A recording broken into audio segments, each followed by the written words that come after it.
आज हामी तपाईहरुलाई भक्तपुरका पोखरी तर्फ लिएर जाँदैछौँ।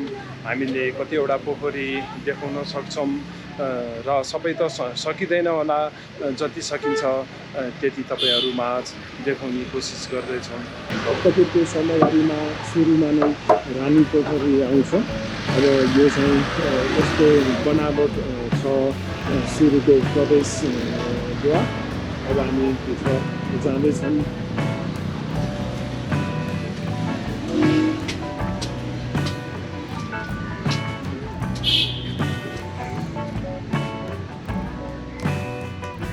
यो रानी पोखरीको भित्रको दृश्य हो। यस्तो देखिन्छ, सफा शान्त छ र यहाँ केही मानिसहरू माछा हेरेर बसिरहनु भएको छ। यस्तो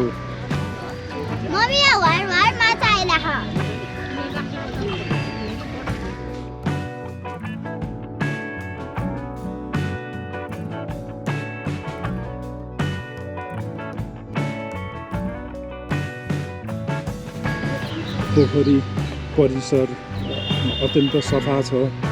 यो भित्तामा चाहिँ अलिकति हरियो न्यौ लागेको छ, तर समग्रमा यो पोखरीको भन्दाखेरि सफा छ र पानी चाहिँ अलिकति धमिलो छ। यो माछाहरू प्रष्ट देख्न सकेको छैन, त्यही पनि सुन्दर देखिएको छ। हरियो पोखरीमा भित्र भागमा नाग देवताको प्रतिमा राखिएको छ र वरिपरि ढुङ्गाको पर्खाल लगाएको देख्न सकिन्छ। राम्रो छ, सुन्दर छ। उता हाम्रो दाजु माछा खिच्नलाई गइरहनु भएको छ, तर पानी सफा छैन, त्यो कारणले माछा त देखिँदैन होला।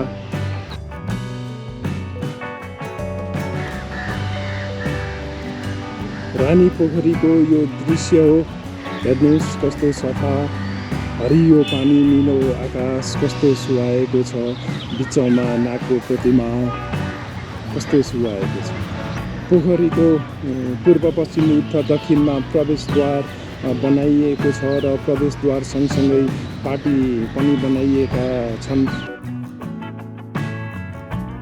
हरेक पाटीमा मान्छे बसेको देख्न सकिन्छ, तर नजिकबाट मैले खिचिन उहाँहरूलाई डिस्टर्ब होला भनेर टाढाबाट देख्न सक्नुहुन्छ। पोखरीको छेउमा महादेवको मूर्ति बनाइएको छ, पञ्चमुखी महादेवको।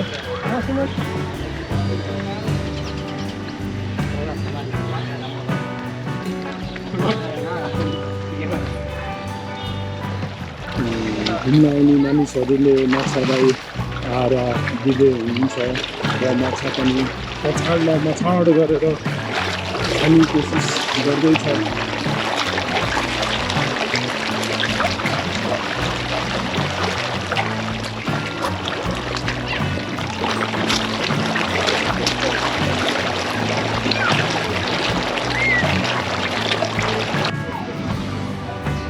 बस्ने पार्टीमा यस्तो बनाइएको छ, सफा छ विशेष।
अहिले हामी रानी पोखरीमा छौँ, भक्तपुरको रानी पोखरीमा छौँ।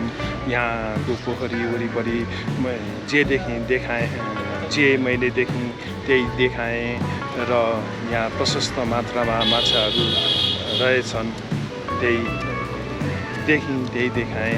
अब हामी अर्को स्थानतर्फ बिस्तारै जाँदैछौँ।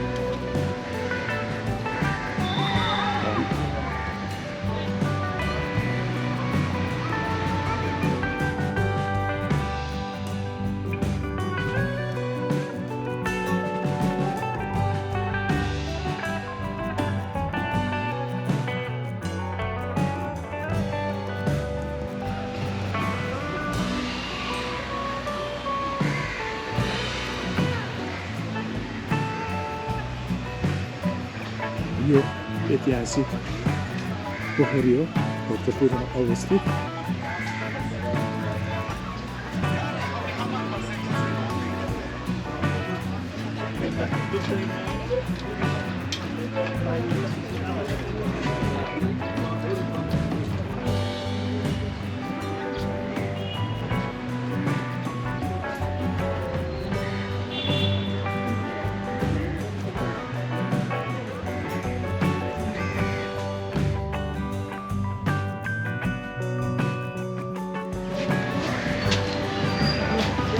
ऐतिहासिक पोखरीको प्रवेशद्वारमा यस्तो पाटी बनाइएको छ, ढुङ्गा पाटी बनाइएको छ र सँगै यहाँ भगवानको मूर्ति पनि यस्तो राखिएको छ।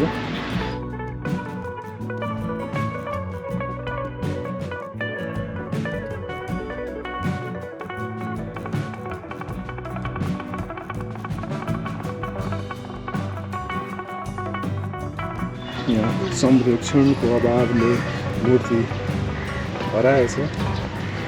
यस्तो मूर्तिहरू राखेर सुन्दर बनाइएको छ। यहाँका स्थानीय व्यक्तिहरू पूजा गर्नुहुन्छ।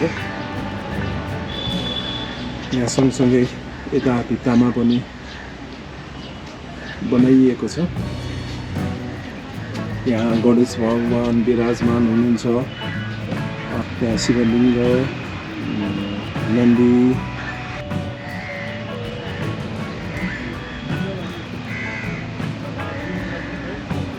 र घुम्न आउने यो ऐतिहासिक पोखरी घुम्न आउने व्यक्तिहरूको लागि ढुङ्गाको पनि व्यवस्था गरिएको छ। यहाँ देख्न सकिन्छ बिचमा ढुङ्गामा सवार हुनुहुन्छ। अब हामी पनि बिस्तारै ढुङ्गातर्फ जाँदैछौँ। 2020 देखि सुरु हो। अनि यसमा के सहुलियत छ? सहुलियत भन्दाखेरि विद्यार्थी बच्चाहरूलाई अनि बुढापाकालाई ज्येष्ठ नागरिकलाई पनि छ। हजुर। अनि अपाङ्गलाई पनि। उहाँलाई कति पर्सेन्ट डिस्काउन्ट छ? कसलाई? अपाङ्ग बच्चा 50%। 50% छ।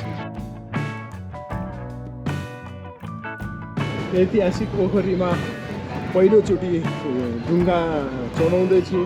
यो साइकलवाला छ, पाउदानबाट ख्याउँदैछु। हामी दुईजना छौँ। अब उहाँलाई म एकछिनपछि देखाउँछु। अहिले एन्टी लाइटले केही पनि देखेको छैन। आजभन्दा 25-30 वर्ष अगाडि आएको भए त रमाइलो हुन्थ्यो होला।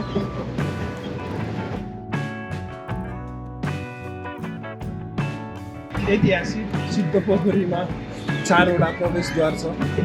प्रवेशद्वार पूर्व, पश्चिम, उत्तर, दक्षिण। त्यो मध्ये यो उत्तरको प्रवेशद्वार हो। यस्तो बनाइएको छ। विशेष गरेर यहाँ 2टा प्रवेशद्वारहरूको चाहिँ विशेष प्रयोग गरिएको पाइन्छ। दक्षिण र पूर्वको अहिले पूर्वतर्फ टिकट काउन्टर छ। यो 100 रुपियाँ पर हेडको हिसाबबाट उहाँहरूले लिनुहुने रहेछ।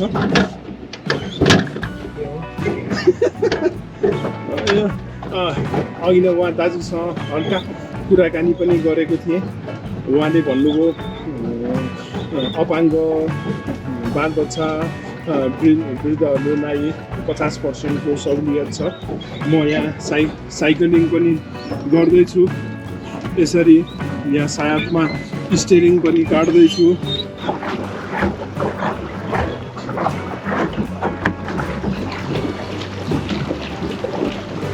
हामीले पाउदान यसरी चलाइसकेपछि पछाडि अघि नदेखाएँ पछाडि पानी फ्याँक्छ।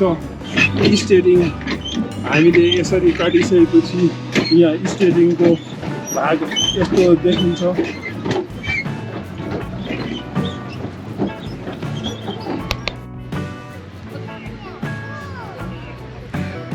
यो पश्चिम द्वार हो, यस्तो बनाइएको छ। भक्तपुरमा आज हामी डुङ्गा खेल्दैछौँ। दुईजना दाजुभाइ, उहाँ अघि नै एन्टी नाइट परेको थियो, त्यति देखाउन सकिनँ। उहाँ फोटोमा नै मस्त हुनुहुन्छ। ऐतिहासिक सिद्ध पोखरी धेरैचोटि आइयो, यो पहिलो अनुभव हो मेरो। यहाँ डुङ्गा खेल्दैछौँ र यो थाईको चाहिँ राम्रो एक्सर्साइज भएको भान भइरहेछ।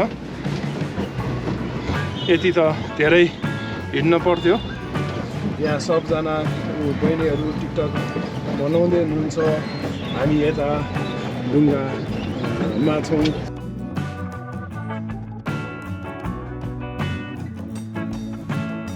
दाजु मेरो फोटो खिच्दै हुनुहुन्छ। उहाँ अलिकति यो डुङ्गा हल्लाइदियो भने उहाँ अलिकति डराउनुहुन्छ। मैले डुङ्गा हल्लाइरहेछु। घुम्न आउने मान्छेहरू सबैले भिडियो खिच्दै हुनुहुन्छ, फोटो खिच्दै हुनुहुन्छ। कोही टिकटकमा मस्त हुनुहुन्छ, कोही माछालाई आहारा दिने हुनुहुन्छ।